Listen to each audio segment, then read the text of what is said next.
ಆಕೆ ಸತ್ತು ವರ್ಷಗಳೇ ಕಳೆದಿವೆ. ಹೆಂಡತಿ ಸತ್ತಾಗ ಗಳಗಳ ಕಣ್ಣೀರು ಹಾಕಿದ್ದ ಗಂಡನ ವರಸೆ ಇಡೀ ಗ್ರಾಮವನ್ನೇ ಬೆಚ್ಚಿ ಬೀಳಿಸಿದೆ. ಮಹಿಳೆ ಸಾವಿರ ಸುತ್ತ ಅನುಮಾನದ ಹುತ್ತ ಹುಟ್ಟಿಕೊಂಡಿದೆ.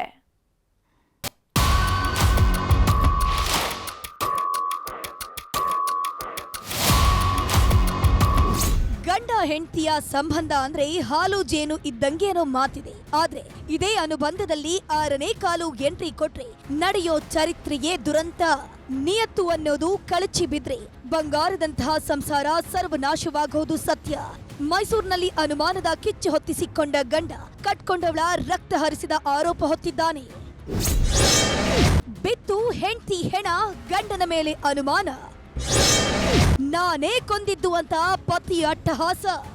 ಹೀಗೆ ಹಸಿರು ಟವಲ್ ಹಾಕೊಂಡು ಹಲ್ಕಿಸ್ಕೊಂಡು ನಿಂತಿದ್ದಾನಲ್ವಾ, ಇವನೇ ನೋಡಿ ಕಟ್ಕೊಂಡವಳಿಗೆ ಗುಂಡಿ ತೋಡಿದ ಆರೋಪ ಹೊತ್ತ ಅಡ್ನಾಡಿ ನಂಜನಗೂಡು ತಾಲೂಕಿನ ಏಚಗುಂಡ್ಲ ನಿವಾಸಿ. ಈ ರಣಹೇಡಿ ರವಿ ಕಳೆದ 15 ವರ್ಷದ ಹಿಂದೆ ದುಗ್ಗಹಳ್ಳಿ ಗ್ರಾಮದ ಸುಚಿತ್ರಾ ಜೊತೆ ಸಪ್ತಪದಿ ತುಳಿದು ಮನೆ ತುಂಬಿಕೊಂಡಿದ್ದ. ಮೊದಲು ಚಿನ್ನು ಬಂಗಾರ ಅಂತ ಹೆಂಡತಿಯ ಸೆರಗು ಹಿಡ್ಕೊಂಡೇ ಓಡಾಡಿದ್ದಂತೆ. ಈ ದಂಪತಿಗೆ 2 ಮಕ್ಕಳು ಕೂಡ ಇದ್ದಾರೆ. ಆದ್ರೆ ಕಳೆದ 4 ವರ್ಷದಿಂದ ಸುಚಿತ್ರಾ ಒಂಥರ ವಿಚಿತ್ರವಾಗಿ ಆಡೋದಕ್ಕೆ ಶುರು ಮಾಡಿದ್ಲಂತೆ. ಗಂಡ ಮುಟ್ಟಿದ್ರೆ ಸಾಕು ಮೂಗು ಮುರಿದು ಮುನಿಸಿಕೊಳ್ತಿದ್ಲಂತೆ. ಅಲ್ಲಿಂದಲೇ ನೋಡಿ ರವಿಗೆ ಅನುಮಾನದ ಭೂತ ಹೊಕ್ಕಿದ್ದು. ಅನ್ಯ ಕೋಮಿನ ಯುವಕನ ಜೊತೆ ಹೆಂಡತಿಯು ಅಕ್ರಮ ಸಂಬಂಧ ಇಟ್ಕೊಂಡಿದ್ದಾಳೆ ಅನ್ನೋ ಸಂಶಯ ಶುರುವಾಗಿತ್ತು.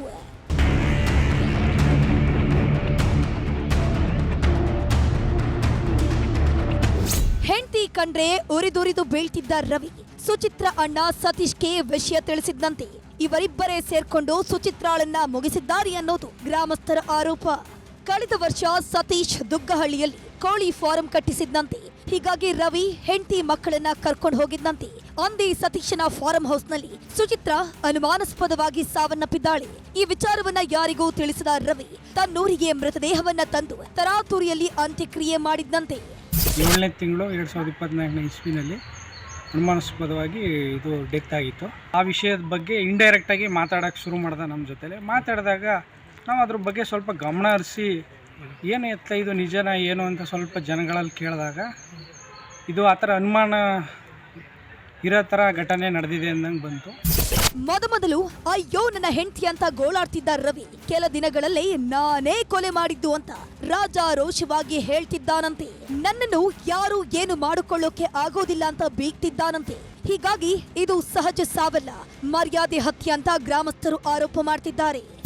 ಅವ್ರ ಅಣ್ಣ ಮತ್ತು ಗಂಡ ಯಜಮಾನರು ಇಬ್ಬರು ಸೇರಿ ಒಂದು ಅವ್ರನ್ನ ಹತ್ಯೆ ಮಾಡಿದ್ದಾರೆ. ಶವ ಸಂಸ್ಕಾರ ಇಲ್ಲಿಂದ ತಗೊಂಡು ಹೋದ್ರು. ಬಟ್ ಅದು ಏಚ್ಗುಂಡ್ಲೇನೋ ಆಗಿರ್ಬೋದು. ಪೊಲೀಸ್ನವ್ರು ತನಿಖೆ ಮಾಡಬೇಕು, ಅದು ನಮಗೆ ಗೊತ್ತಿಲ್ಲ. ಅದು ಪೊಲೀಸ್ ತನಿಖೆ ಆದಮೇಲೆ ನಮಗೆ ಗೊತ್ತಾಗೋದು. ಒಟ್ಟಾರೆಯಾಗಿ ಸುಚಿತ್ರಾಳದ್ದು ಸಹಜ ಸಾವ ಅಥವಾ ಮರ್ಯಾದಾ ಹತ್ಯೆನ ಅನ್ನೋದು ಪೊಲೀಸರ ತನಿಖೆಯಲ್ಲಿ ಗೊತ್ತಾಗಬೇಕಿದೆ. ತಪ್ಪು ಮಾಡಿದ್ರೆ ಆರೋಪಿಗಳಿಗೆ ತಕ್ಕ ಪಾಠ ಕಲಿಸಬೇಕಿದೆ. Anand KS, news 18 Mysuru.